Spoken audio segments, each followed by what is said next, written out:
합니다. 어서 오세요. 안녕하십니까. 네.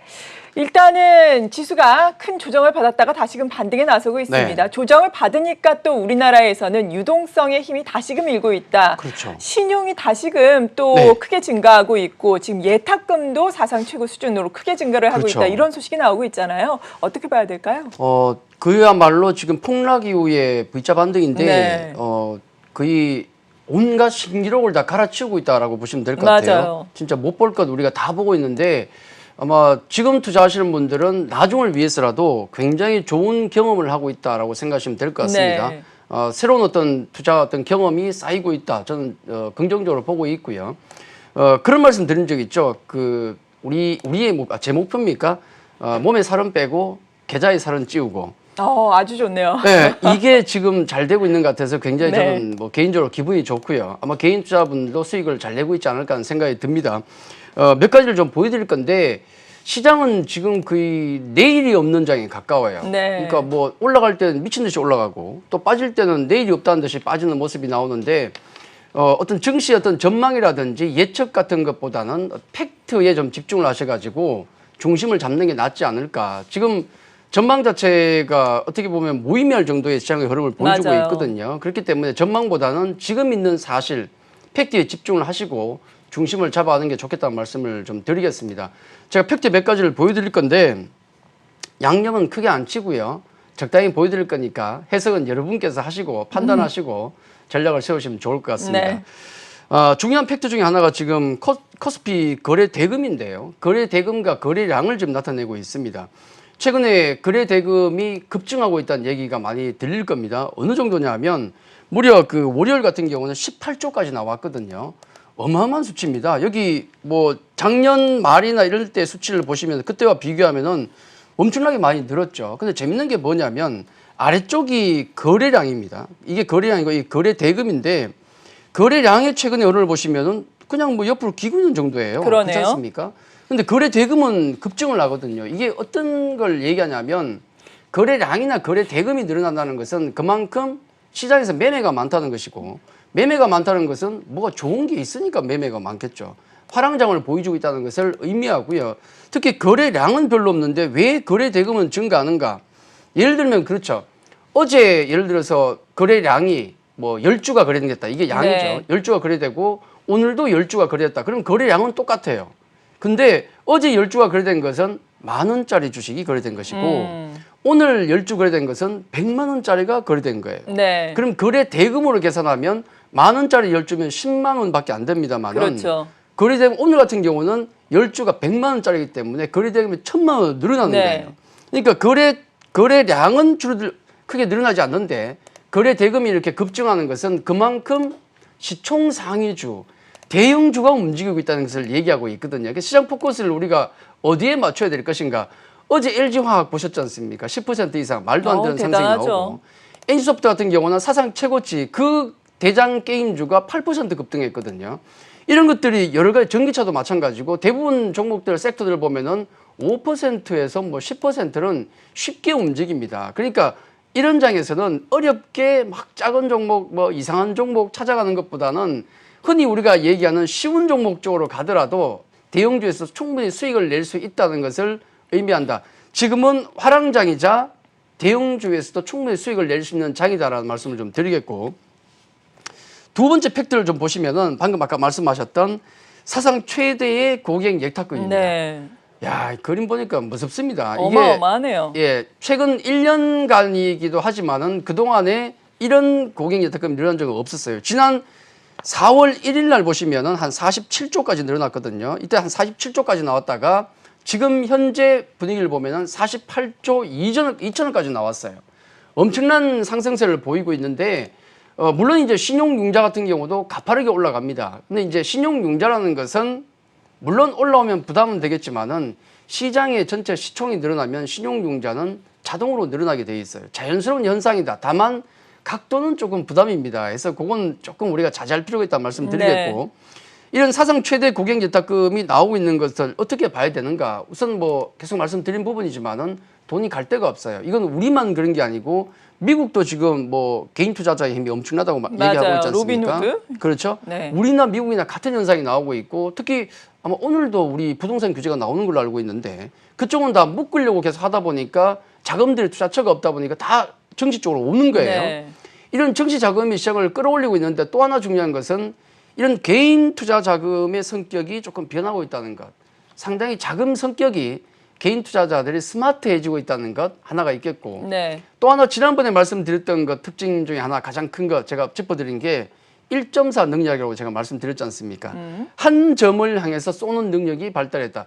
뭐 대포라든지 미사일을 쏘는 기관과 외국인과 다르게 소총을 들고 쏘면 한계가 있는데 그 소총을 쏘는 지점을 딱 정해놓고 삼성전자면 삼성전자, 전기차면 전기차, 네. 아니면 바이오면 바이오 딱 찍어서 그냥 쏴버리니까 그 힘이 엄청나다는 거죠. 그렇죠. 올라가는 거죠. 1.4 능력이 굉장히 강해졌다는 것. 자, 이런 것들이 개인 자금이 지금 시장을 움직이고 있다. 이번에 장 폭락할 때 보시면은 개인이 와장창 들으면서 다 받아줬지 않습니까? 네. 예전에는 개인 투자 자금이 들어오긴 들어왔지만은 그 힘이 약해서 균형이 안 맞았죠. 외국인과 기관, 개인의 균형이 중요한데 지금은 오히려 개인의 힘이 더 세졌기 때문에 균형을 좀 잡아가고 있다는 말씀을 드리겠고 다만 여기서 제가 한 가지만 좀 말씀드리고 싶은 것은 다 좋은 게 아니고 분명히 지금의 이 개인 유동성 장세 지금은 우리가 즐겨야 될 타이밍입니다만은 분명히 나중에 후유증은 있을 것이다. 그건 그렇죠. 예, 나중에 결국은 이건 폭탄 돌리기가 될 수밖에 없어요. 지금은 즐기시되 생각은 하고 있어야 됩니다. 나중에 뭔가 이거는 터질 수 있는 문제다라는 생각을 가지고 가는 것과 아예 그냥 아무 생각 없이 따라가는 건 틀리거든요. 언제든지 유턴할 준비를 하면서 지금의 분위기를 즐겨야 되는 게 아닌가. 그래서 제가 고객여택금을 보면 말씀을 좀 드렸고. 네. 자, 반면에 이제 고객여택금 내가 주식 투자하겠다고 지금 막 돈 싸들고 증권사로 달려가고 있는데 그런 반면에 여기 공모펀드 자금 추이를 보시면은 펀드 요즘 안 하죠, 잘. 안 해요. 예. 그러니까 보통 이제 장이 될 것 같으면 둘 중에 하나입니다. 뭐 기관 매니저를 믿고 펀드에 맡겨서 그다음에 돈을 불리든지 아니면 내가 직접 하든지 둘 중 하나 아니겠습니까? 근데 지금 여기 보시면 돈이 오히려 6월 들어가면서 돈이 빠져나갑니다. 장이 지금 거기 여기 보시면 올 한 6개월 정도인가요 수치인데 돈이 대체적으로 빠져나가면 빠져나갔지 펀드로 돈이 들어오는 경우는 잘 없어요 지금. 네. 이게 여러 번 말씀드렸지만 기관 투자자에 대한 실망감이 계속 표출이 되고 있다는 거죠.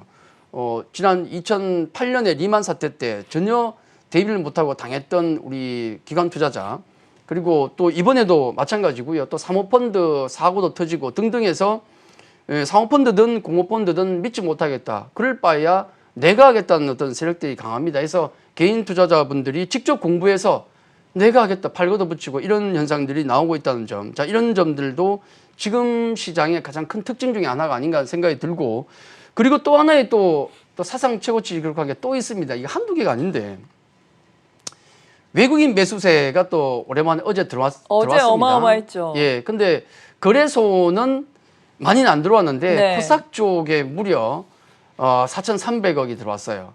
사실 시총으로 비교하면 코스닥이 거래소에 한 7분의 1? 그 정도밖에 그 안 될 정도 겁니다. 예, 8분의 1, 7분의 1밖에 안 네. 되는데 근데 문제는 장중에 보니까 거래소에는 외국인이 1,000억을 샀는데 코스닥 쪽에 무려 4,300억이 들어왔어요. 이 정도 숫자를 본 적이 없는 것 같아요. 없어요. 그쵸. 많이 들으면 한 2,000억. 네. 사실은 코스닥에서 1,000억, 2,000억도 엄청나게 큰 겁니다. 그렇죠, 맞아요. 이런 현상이 나온 게 얼마 안 된 현상이거든요.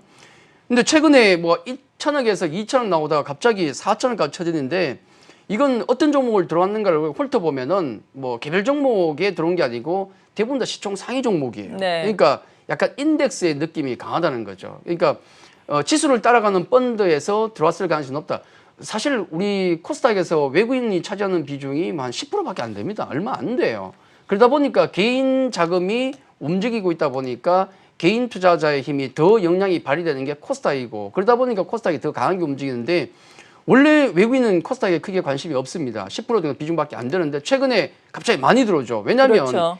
인덱스 펀드라는 것은 지수를 쫓아가는 거거든요. 트래킹 에러가 나면 안 돼요. 그렇기 때문에 만약에 코스닥 지수가 올라가고 그 종목의 시총이 커지게 되면은 인덱스 펀드에 들어가 있는 그 종목들에 따르는 지수 그 세력들은 그 종목 비중을 늘려야 됩니다. 무조건.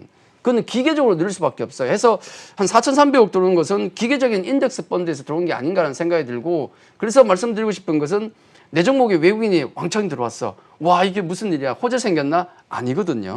그냥 기계적인 외국인 매수가 들어왔다라고 보시면 되고, 유동성 장세가 꺼지면은 그거는 그냥 쑥 빠져나갑니다. 해서 네. 호재 때문에 들어온 게 아니고, 아, 그런 기계적인 매수가 들어왔구나라고 보시면 될 것 같습니다.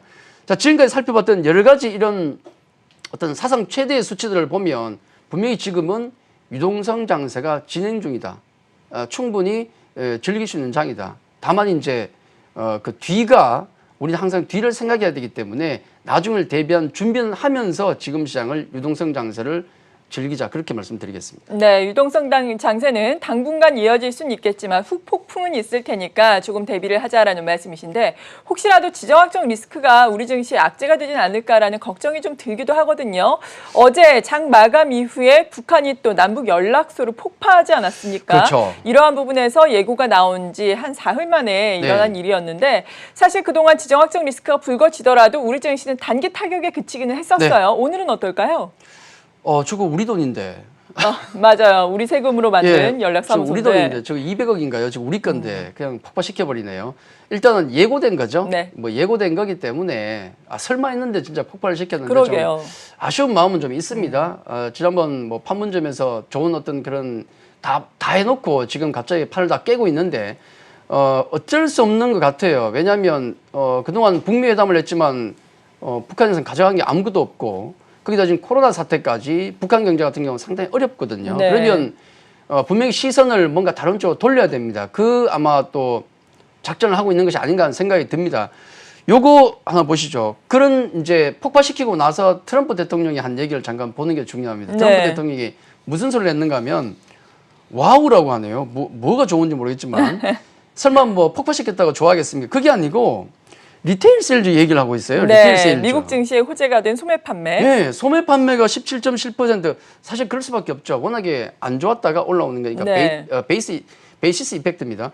이 얘기를 하고 있어요. 그 개성 거기 연락사무소 폭파시킨 것은 한마디도 안 하고 있습니다. 뭐냐면 싹 무시한 거예요, 그냥. 그렇죠. 왜냐하면 그걸 굳이 언급할 필요가 없죠. 자기에게도 불리한 얘기인데. 네. 지금 가뜩이나 트럼프가 지금 몰리고 있는 상황이지 않습니까? 재선에 대해서 불안한 얘기하고 있기 때문에 북한 얘기를 할 이유가 없어요. 그러다 보니까 북한은 추가 도발이 나올 것 같습니다. 왜냐하면 아무도 반응을 안 해주니까. 그렇죠. 날 좀 봐주세요 그러는데 아무도 안 봐주고 있잖아요. 그러니까 아마 추가적인 대응 또 도발은 분명히 나올 것 같고요. 다만 그 도발은 일정 선은 지킬 것 같아요. 왜냐하면 지금 도발하고 있는 걸 누가 하고 있습니까? 지금 김정은 위원장이 뭔 얘기 하나요? 아무 얘기 없죠. 그 밑에서 다 하고 있지 않습니까? 김여정이라든지 다 하고 있거든요. 네. 그 얘기 뭐냐면 막 분탕질을 하다가 나중에 김정은 위원장이 나타나서 그럴 겁니다.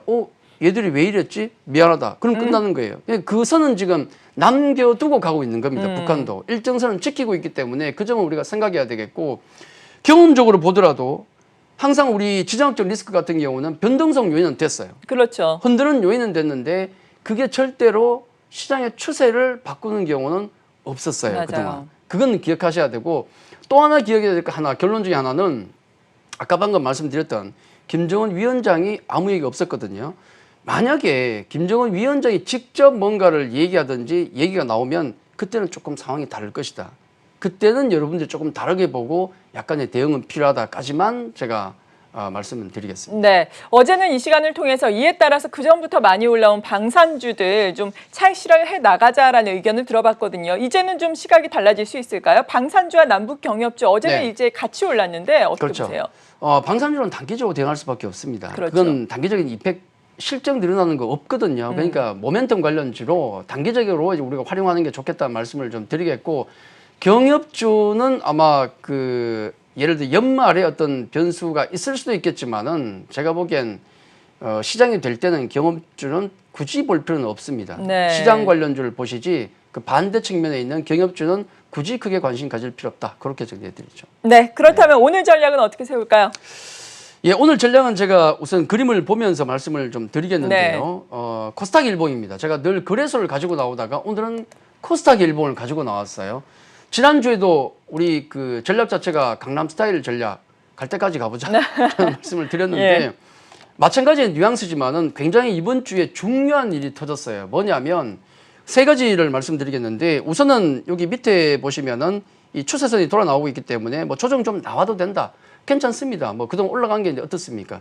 그리고 두 번째는 위쪽에 보시면은 등락 비율이 계속 하락하고 있어요. 심지어는 네. 100 아래입니다. 물론 어제 이제 상승 종목수가 많았기 때문에 조금 반등은 나오겠지만은 상승 종목수가 줄어들고 차별화장이 되고 있다는 것. 특히 실적 시즌 갈수록 이런 상황 더 나올 겁니다. 요건 염두에 두셔야 되고 제일 중요한 건 카타르시스. 이걸 이번 주에 느꼈다는 겁니다. 이게 뭐냐면 어제요, 어제. 그렇죠. 월요일과 화요일 거쳐서 네. 이걸 느낀 거예요. 월요일 날 코스닥이 7% 폭락이 나왔죠. 어제는 또 폭등이 나왔습니다. 그렇죠. 이걸 이렇게 비유를 할게요. 제가 학창 시절에 여러분 경험 다 있으실 것 같은데 제가 사고를 쳤어요. 학교를 다니다가 네. 사고를 쳐서 분명히 선생님께서 꾸중을 심하게 할 것 같아요. 마음이 불안해. 근데 선생님이 안 불러요. 오전 내내. 조마조마하다가 오후에 역시 선생님이 교무실로 와 그러는 거예요. 그러니까 가니까 질책을 호되게 했어요. 눈물 네. 쏙 빼들어. 그러고 나서 선생님이 그래 앞으로는 잘하고 이제 학교로 교실로 돌아가 그랬거든요. 그러니까 뒤로 싹 돌아서면서 교무실을 딱 났을 때의 그 감정 그게 카타르시스거든요. 많이 경험을 하신 모양이에요. 아니 가끔요. 네. 코스닥 시장이 어떠냐면 그동안 많이 올랐지 않습니까? 네. 매일 조금씩 오르는데 올라서 좋긴 좋은데 마음 한구석에 굉장히 불안했죠. 야 이거 크게 맞을 것 같은데 맞아요. 이 불안감이 있었거든요. 네. 그게 월요일 빵 터진 거예요. 터지고 나서 선생님께서 질책만 한 게 아니고 앞으로 잘해라고 좋은 얘기를 한 겁니다. 그 다음날 바로 반등이 나왔거든요. 이게 뭐냐면 그동안 굉장히 어떤 단기적으로 좀 차익 물량에 대한 불안감이 사라졌다는 것. 그렇기 때문에 지수의 추가 상승도 있을 수가 있겠지만은 계속 상승 순환매, 종목 섹터 순환매는 돌아갈 것이다. 전 이게 가장 중요하다. 수확이 컸었다라는 말씀을 드리겠고, 예, 그래서 이제 종목들 섹터별로 돌아가는 종목들은 분명히 나올 겁니다. 네. 어떤 종목에서 수익을 낼 것인가? 이건 종목들 다 올라가는데 굳이 뭐 제가 말씀 안 드려도 되겠죠? 특히 이제 근데 안 올라간 종목도 있고 많이 오른 종목도 있는데 그럼요. 안 올라간 종목은 어떻게 합니까? 그러면 둘 중 하나예요. 쓰레기든가 나중에 많이 올라가든가. 저평가가 돼 있던가. 그걸 구분하셔야 예. 돼요. 구분해서 가져가시면 좋은 종목 분명히 큰 수익이 날 것이고 제가 이제 또 많이 말씀드렸던 종목 중에서 NC소프트라든지 카카오, 또 KH바텍 네. 이런 종목 또 이제 최근에 농심도 좋죠. 좋죠. 또 첨보라는 종목도 좋고 이런 전기차 좋으니까 이런 종목들 제가 가끔 언급드리는 종목들 특징 중에 하나가 뭐냐면 실적이거든요. 네. 언택트도 좋지만은 실적이 좋은 종목 쪽에 계속 관심을 가져야 돼요. 왜냐하면 어차피 실적 지금 시즌으로 가고 있기 때문에 미리 그에 대한 대비를 하고 있는 게 좋다는 말씀드리고 실적에 대한 말씀 하나 드리고 그리고 지금 즐기는 장인데 하나만 더 제가 당부의 말씀을 네. 드리면 또 하나 말씀을 드리면은 준비는 좀 하자. 어떤 준비요? 연습을 좀 하자 말씀. 조정에 대한 준비? 그렇죠. 연습은 좀 하자. 우리 민방위 훈련 계속 하지 않습니까? 네. 뭐 특별한 일 없는데도 계속 훈련을 해요. 연습을 하지 않습니까? 이게 뭐냐면 언젠가 이런 지난번에 코스닥이 5% 폭락 한번 했다가 올라왔고 이번에 7% 폭락했다 올라왔거든요. 다음 폭락은 더 셀 겁니다. 몇 달 동안 내가 쌓았던 수익은 단 하루 만에 날릴 수 있는 장이 올 수도 있어요. 네. 거기에 대한 준비는 필요합니다. 뭐냐면 장이 좀 찜찜하면 현금을 좀 만들었다가 이상 없으면 다시 사시면 돼요. 그거 한다고 해서 크게 수익률 차이 안 납니다. 근데 이걸 준비를 그런 매매 연습을 안 하신 분들은 한 방에 당할 수가 있거든요. 그래서 장이 좀 뭔가 찜찜할 때는 미리 현금을 만들었다가 이상 없으면 다시 매수하고 일정 부분 현금 가지고 계속 그렇게 매매하는 연습은 반드시 하셔야 나중에 크게 안 당할 수 있다는 말씀은 꼭 드리겠습니다. 즐기시되 연습은 하면서 즐기자. 그렇게 말씀드리겠습니다. 네, 잘 알겠습니다. 지금까지 시장 상황과 전략에 대해서 도움 말씀 들어봤습니다. 김우식 전문가였습니다. 고맙습니다.